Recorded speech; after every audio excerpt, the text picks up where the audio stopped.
They probably want to get in our good graces now that we're the new rulers. Oh, just like Eugen is saying.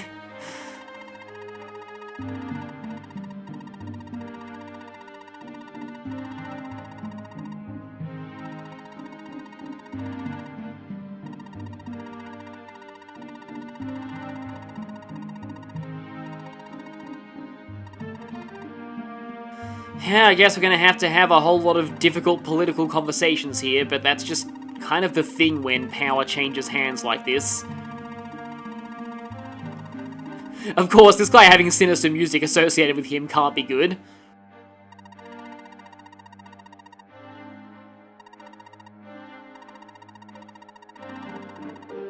And I guess mention of someone somewhat important who was never talked about before at all.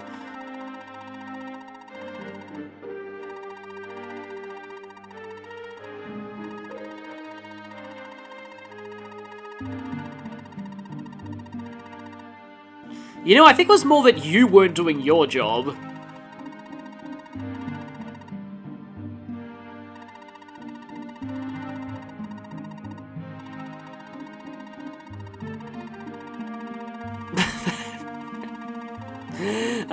Eugen's amazing.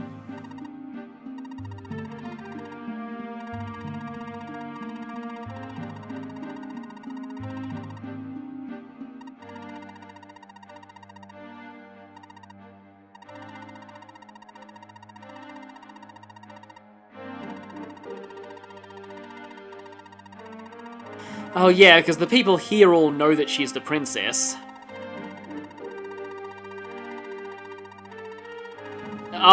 No, please, no.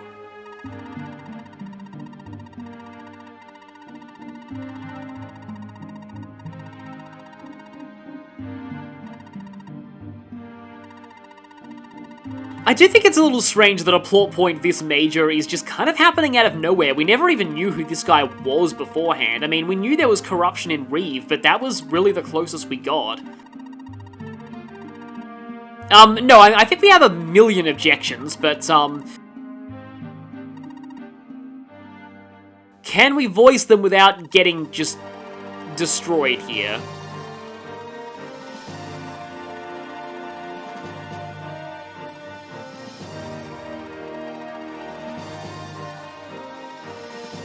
Yeah, she already knows him. In fact, she was with the army who liberated this place.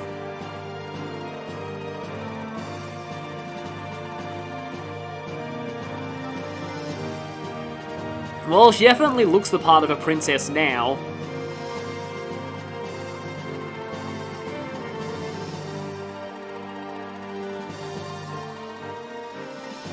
No, we weren't really all that much. We're mostly loyal to Roselia.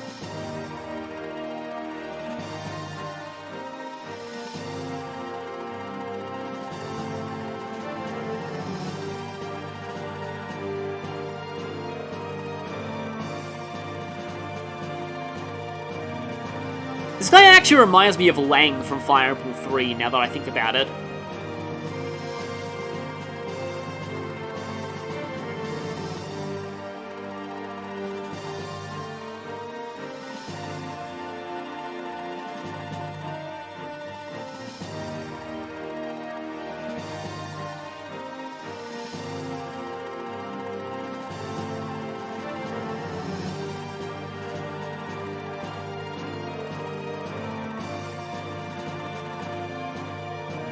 So you're saying that Runen could actually become king and marry you, and then this would all be resolved. Okay, then.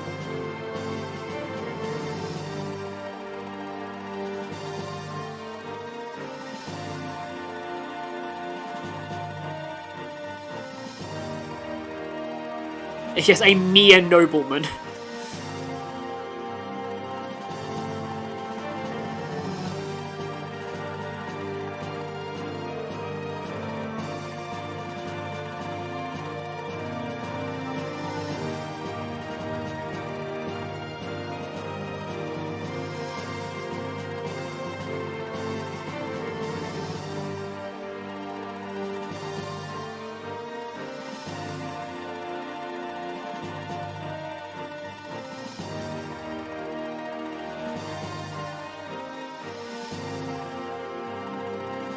And this is a pretty cool speech, though.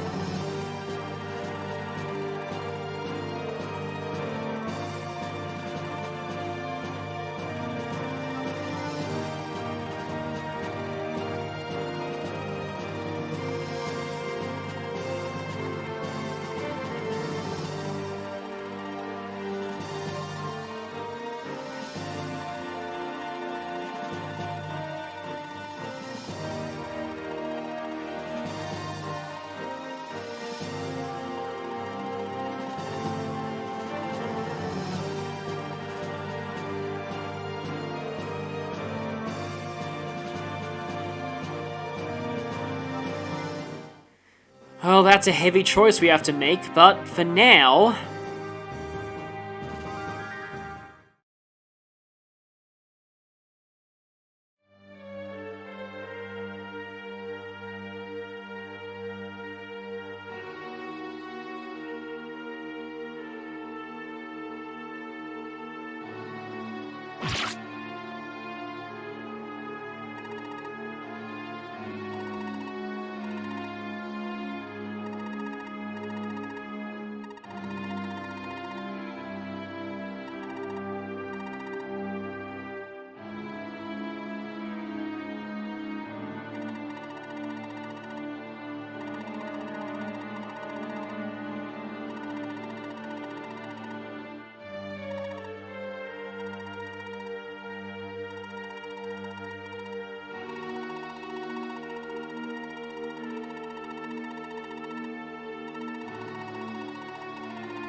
Exactly. That's, yeah, why she's doing that. She's doing what she can to put herself into a position of power to change things.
I mean, it's kind of weird that she sort of completely forgives us for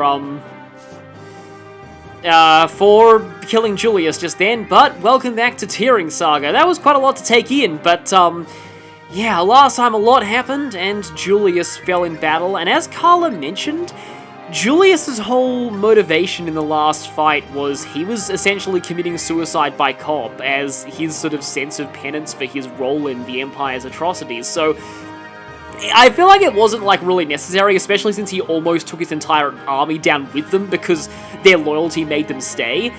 So, yeah, it is, I don't know, it's a bit of a weird plot point to me sometimes, but apparently this fan translation made his motivations a little bit more explicit. It said that they were a bit more implied in the Japanese version. I'm not sure if I really agree with this. It actually reminds me a lot of, something that I guess I can get to later. So, obviously, the place that we're having the peace talks at is infested by monsters, because, yeah, we have to go ahead and, we're gonna have to have a battle, even though we're going to talk about peace. But before that, though, if we check our party, Verna has actually joined us. And she herself is not really as important, it's more the spear that she has. Remember this from back in Chapter 21? We actually get it now. A Brave Javelin with 100 hit and 15 critical and only 4 weights, and 74 uses. Oh, also Verna. Verna's situation is incredibly sad. Normally she'd be amazing, a Pegasus Knight with 15 base magic and enough mastery at base to use Levin swords, except that she only gets to fly for this one chapter and then everything is indoors until endgame. And even then, endgame is half indoors. So, for most of the rest of the game, Werner's stats will actually look like this. 4 move, sword locked, and only 9 magic, which isn't quite enough to be a monster with 11 swords. She does have Slayer, and we're about to be fighting a lot of monsters, so I guess that's nice. And also, there is a triangle attack in this game with her and the other Pegasus siblings, but you'd have to have had the foresight to put both Martel and Frau on Runen's route in order to use it during the main story. Overall, Werner can be compared to the Free Silvers tier characters from New Mystery of the Emblem. Her main contribution is letting you loot her inventory. So yeah, as we move out here and go through a few cutscenes, I'll just mention, I'm not sure I agree with the fan translation making Julius's motives less implied and more explicit, because it reminds me a lot of what 4Kids did in the 4th Pokemon movie. I'm going somewhere with this, just bear with me. But in the 4th Pokemon movie, apparently the 4Kids version, added a lot of extra dialogue and even some new scenes to basically heavily play up the reveal that Sammy is a young Professor Oak. And, that was very clearly implied in the Japanese version, but it was made a lot more, they thought that kids wouldn't get it. They thought that it was just too subtle in the Japanese version, and that kids don't understand subtlety, so, they made it way more obvious. And honestly, I never agree with that. I thought they were just underestimating the intelligence of their target audience there. So, yeah, here it just feels like, if something is implied originally, I mean, I get that they wanted to make Julius more obviously sympathetic, but I feel like they should have let the implications in the original script speak for themselves, rather than just making his motives way more obvious there. So anyway, as far as people to deploy here, I mean, I kind of like to bring Raquel here because she does a pretty good job of killing monsters, but I feel like Mince might end up being more useful, honestly. And then we've got the usual others. I want to use Werner here because, like I said in her bio, this is pretty much her last chance to be useful, although I don't really want her to be using the Salia Spear. I'd rather have that on somebody like Raffin or Naren. Could give her 11 Sword, though. Oh, and I need to think of who to give the Kanan Spear to as well. That's also pretty good on Raffin because it lets him tank very well. Or it could be used with Naren. Or even Raphael. I think I'll actually put it on Raphael for now, but it's definitely going to be changing hands over the course of the game. Does have very limited uses, so I recommend saving it for the final few chapters. So here we are at the burned out ruins of Nolzaria. Yeah, this place has definitely seen better days, and it's full of monsters and Draco zombies. Our objective is this building right here. And in terms of deployments, one thing to note is that Enteh will be leaving the party the moment that you start this map. So it is recommended that you move her staves over to somebody else. And remember to bring more healers besides her. And in terms of who to deploy, I will be using Werner just because I want to give her, this is the one map she has to be good, so I'll give her that at least. And yeah, Latina already has 2 physics. She's pretty much going to be my replacement for Enteh from now on. Yeah, I think I want to save Muriel's Aura Rain for later, so I might put Mel in instead of her here. I suppose I could give a Wing Potion to Sierra so she could maybe double a few more things. Sasha could take the Angelic Potion. Since I never used the Secret Potion on Raphael, I might as well give it to Sierra here. And I suppose you could use more defense as well. I want to use these potions, I don't want to leave them sitting around in my inventory. And with that, we should be about ready to head out. I don't really care too much about my formation in this map.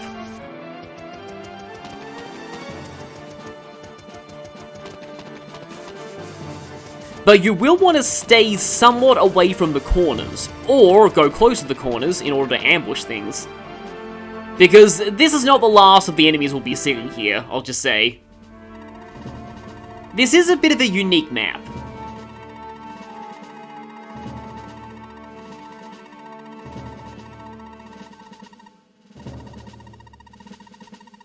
Yeah, a bit of a weird place for a peace conference, but I guess it has symbolic value. Apparently that's a castle. It looks more like a mansion to me.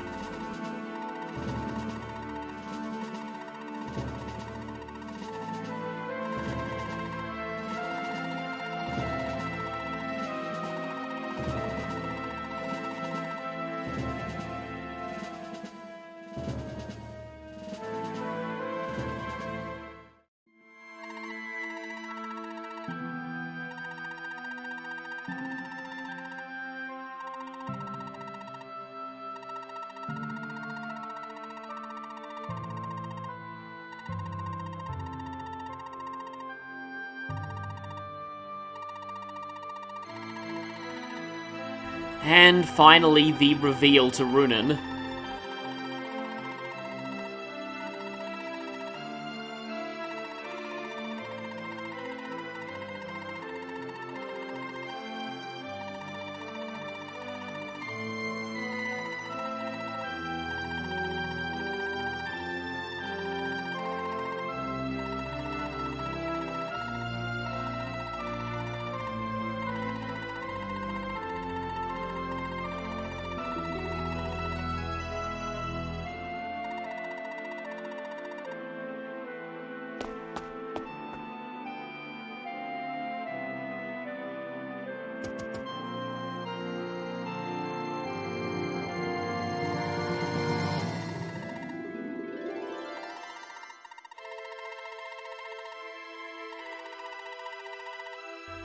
You know, the last time we left one of the shamans alone, though, they got kidnapped.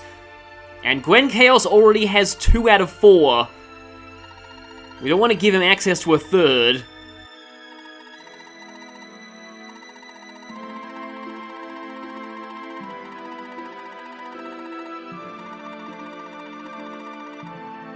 I do like how Runen at least acknowledges this. Like, you'd think Runen would be mad about finding this out, but he doesn't hold it against her because she was controlled. I will say there's actually a lot to Runen and Enteh's relationship that I do kind of like. I feel like when this game's writing is good, it is very good. The problem is that the relationship development doesn't come until, like, the very end of the game.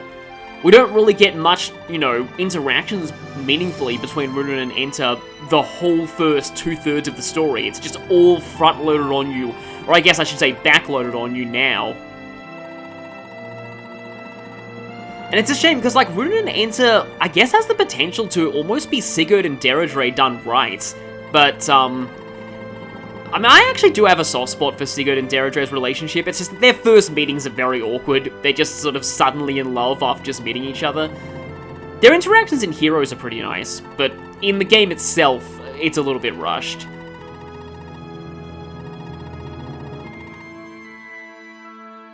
So yes, our objective here is to arrive. Yeah, like an arrive chapter before Path of Radiance. We have to get Runen to the gate here. Although once you do that, things start happening. So yeah, I'm gonna have to try and take out a lot of these monsters beforehand. Also, yeah, we have Verna here, and as you can see, that 30 crits. So, remember how back during the Seiken Salia chapter, I was talking about how like Xeno's critical rate was abnormally high?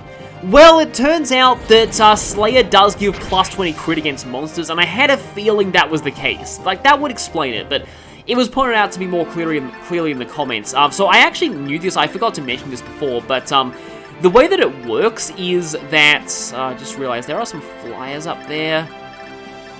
I mean, I hope these aren't famous last words, but Raffin is probably fine. And I could also show off the Salia Sphere. Not that it's really going to be necessary here, because its doubling effect won't even be needed because it one-shots.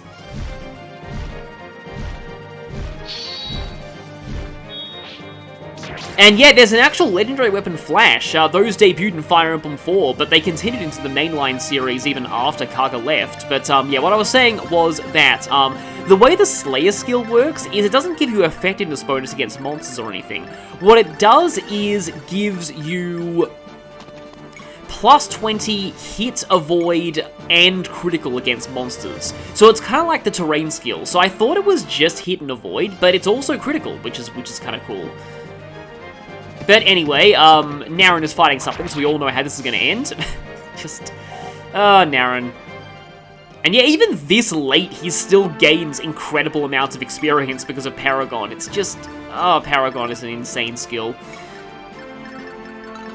I never really realized, like, just how, like, valuable it is until now, because, like, usually with characters like Astrid in Path of Radiance, I think I've mentioned this before, that I used to like to keep their experience even with the rest of the army, even when they had Paragon, but it's only like now that I'm realizing the true value of Paragon is that it means that your characters will just, like, they will snowball and be like 10 to 15 levels ahead of the rest of the army.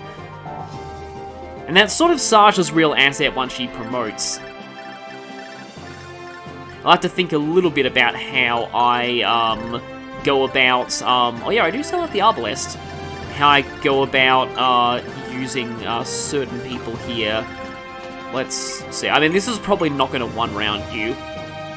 Yeah, I have worse attack speed. So in fact, it's probably best to let you come to me, and then I'll just equip the Silver Sword. So yeah, equipping that. That should be enough. Yeah, I do have to be a bit careful of Mince, because he's not nearly as dangerous as many of the other characters. And by that I mean that he's a lot more vulnerable to enemies. And I think Runen is... Yes, Runen is getting Urbanite. I wasn't planning on giving him the defense potion, because I thought that, you know what, he's, I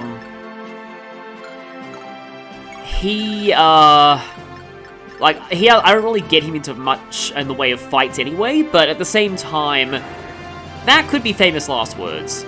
Okay, so if I Sylphid you, yeah, I definitely double. I don't know if it's a little awkward that I have her animations off, but it's mostly just that she uses a lot of tomes that have very slow animations. Okay, Rochelle needs to get into a good position. In fact, I almost wonder if I should actually have him set up shop down here or something, because I know there are going to be more enemies. And then Canticle's going to be really fun once I can get that going. And as for the rest of us, my healers just need to stay away from anything particularly dangerous. Oh, I only have 3 Ensorcels left. I'm not sure if I should really go for Ensorcel yet. I'd rather save that for the later maps. And if you're playing multiplayer mode, you might also want to save that for certain situations. How much attack speed do you have? 10 versus 10. Yeah, she doesn't one round. That's a bit of a shame, because I was hoping that... And it's not like I can trade, like, yeah, the Salia Sphere or anything. Because I sort of wanted to refresh you with Plum, but I also don't want Plum to get attacked by a Gargoyle. Silence might end up being useful a little later into this map. Okay, yeah, there is still a Draco Zombie down there. I don't think you have more than... No, you don't have more than 10 attack speed, I don't think. Yeah, you're not going to get more than 10 attack speed. I was wondering if I could just flurry the Gargoyle, but I guess not. However, that's a thought, though. If I dance for Vega... And I've been using Plum all game, I've done multiple skirmishes with her, and still, she has never buffed anyone with her dances yet. Just kind of goes to show just how much grinding you need for her to be able to do that. I guess I can use Likud here. Yep, 100% critical. I think it's effective against monsters as well, so it's kind of total overkill against most monsters. And damage cap. It's pretty much guaranteed damage cap against most of them. So yeah, there's no one else I can move. So let's advance the turn. Oh, I actually wish the music was still here. Didn't even attack. I mean, honestly, I don't blame you. was a pretty smart move on your behalf. But it's also annoying because I want to get rid of the monsters as fast as I can. However, I can flurry this ogre, so I guess we should do this. I guess, like, ogres have layers, and, well, there's a lot of layers to things, and flurries a lot of it. No, that doesn't work. Anyway, it's always annoying when you're at 99 experience. Oh, right, I have a whole bunch of extra Kanto manuals, which I probably should have been using on Raphael. But, like, having Raphael here, it actually reminds me that, like, I saw one of my earliest exposures to TearRing Saga is watching a video on YouTube of, like, Raphael. Admittedly, it was a Raphael who had a lot of stat boosters used on him, so his stats were, like, nearly capped, but it was Raphael fighting, like, enemies on this map, and it was pretty cool. That was back when people still thought he was bad. Yeah, +1 skill is pretty good, too. It's just kind of interesting how things change like that, because, yeah, people always used to, and it wasn't even like the whole, like, pre-promotes bad thing that some, fans of the series had back in those days. Like, it wasn't even that, because Raffin was still considered amazing back then, as were many other pre-promotes in this game, like Zeeg. Although, does Zeeg really count, because he is in his own unique class? It was just that people looked at Raphael and they were like, huh, his growths are bad and his caps are way higher than his base stats, so obviously that means his base stats are low, right? But, that's actually not the case. Oh, Harpy Bow's a star. I was like, oh, I can steal that, but no, yeah, I know, I'm pretty sure they are star weapons. I can also afford to use the spear pretty freely now that I have essentially an even better spear with way more uses. And I would say I'd give the spear to Sasha, but the problem is that she's going to be going indoors soon. And most people probably bench Sasha in indoor chapters, but I just don't really want to, because I've been using her for the whole game, and she is one of my favorite characters in this game. She's just, she's just really fun to use overall, and I'd hate to sort of have to abandon her just because of, you know, she's not as good indoors. But anyway, so I believe the moment that we, like, I want to kind of leave some people's movement for now, because I think the moment that we enter there, stuff starts happening all over the place.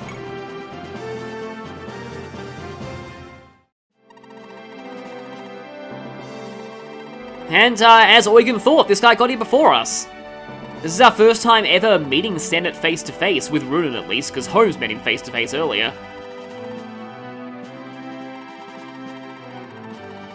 Head strategist and head sass man of this army.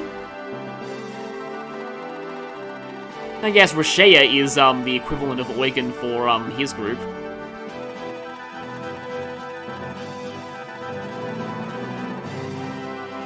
Yeah, it's good that we never ended up meeting her as an enemy. And even Temujin is over here. Yeah, I believe he fought with, Gramud in the past. Yes, as Rune is saying.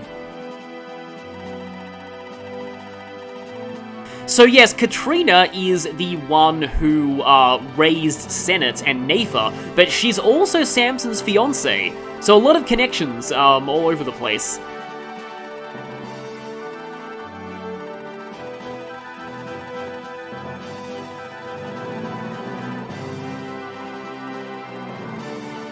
And so I believe we're actually about to get our reward for capturing Stephanie earlier.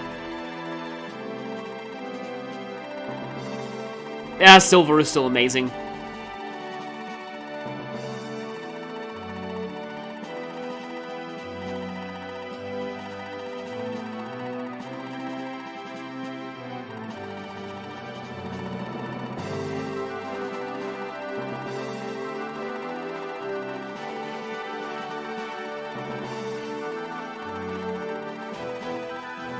Well, we at least still have Mints, but there is also San, who's now become an official member of the Black Knights.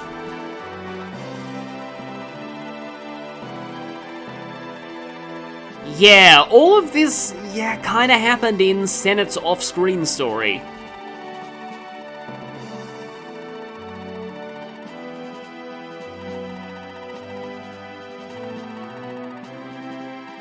And Theodora, unfortunately, we kinda killed her love interest a chapter ago.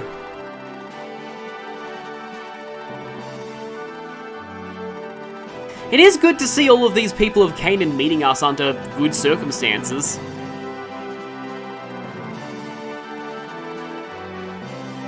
Yeah, I suppose they will become the new Sword and Shield of Canaan after, those two's passing.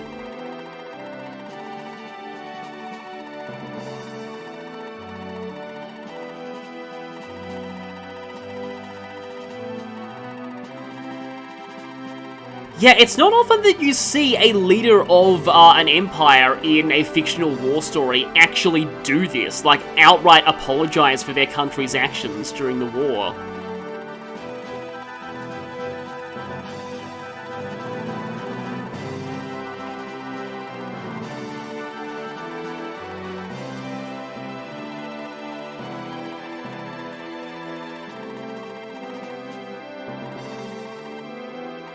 And honestly, I actually really like the idea of a war with the Empire in a Fire Emblem-style story being ended by diplomacy like this. It's just so rare that you see this. It's just very often that it just doesn't end until you get into the Empire's capital and reconquer and kill them in retaliation, so to speak. And like Saga deconstructed that mentality with Fire Emblem 4 pretty brutally. The closest they ever come to this in an official Fire Emblem game is Radiant Dawn. I still actually think that the first half of Part 3's story is very underrated in that game.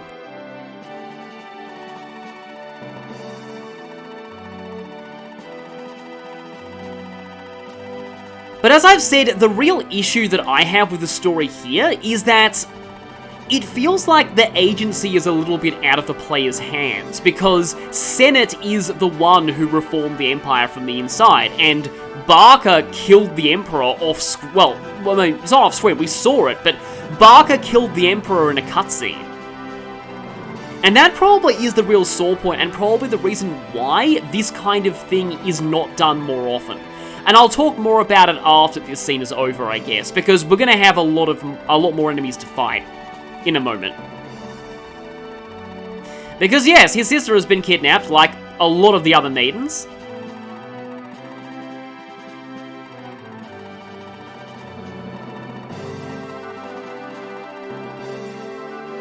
Okay, do we really trust Eugen to write the treaty? Because, I mean, Eugen has shown himself to be not exactly the best, you know, intelligence-wise when it comes to making plans.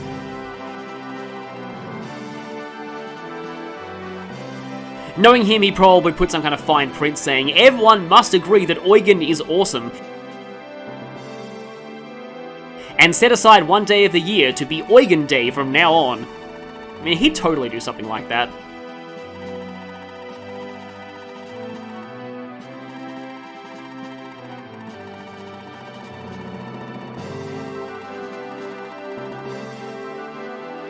This whole scene feels more like an ending than a mid-chapter cutscene. So you just know something's gonna happen. Especially with this music. You just had to appear right in front of Sierra, didn't you? Well, at the very least, she hasn't moved yet, so I can warp her away. That's the benefit of being a witch. Yeah, so speaking of that captured sister...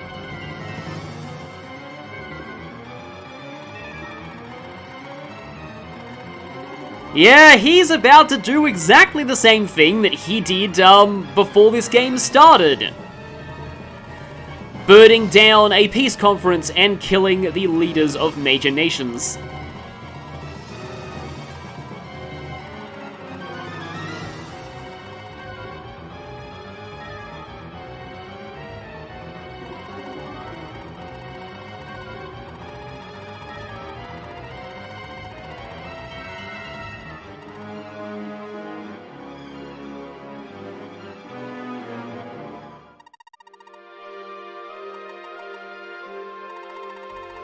It's finally time. I think many of you have been waiting for this.